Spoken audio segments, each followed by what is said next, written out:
స్వామి రాత్రి లేదు పగలు లేదు, ఇంత జనమా, ఇంతమంది తడి బట్టలతో నీకు అంగ ప్రదక్షిణాలా, ఇంతమంది తలనీలాలు ఇచ్చేసి నీ దగ్గరికి వచ్చి దర్శనమా, ఇంతమంది ముడుపులు తీసుకొచ్చి హుండీల్లో వేసేస్తున్నారా, ఎప్పుడు వింటున్నావయ్యా ఈ కష్టాలన్నీ?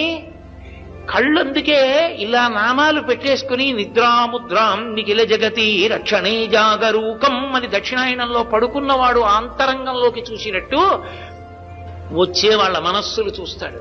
వ్యాసుడు అందుకే ఓ మాట అన్నాడు, వెంకటాచల క్షేత్రంలో వెంకటేశ్వర స్వామి వారి ముఖమండలం బహుప్రసన్నంగా ఉంటుంది. ఒక్కొక్క రోజున ఎంతో సంతోషంగా ఉంటుంది. అర్థం ఏమిటో తెలుసా? కొండ మీదకి ఎవరో ధార్మికులు వచ్చారని గుర్తు.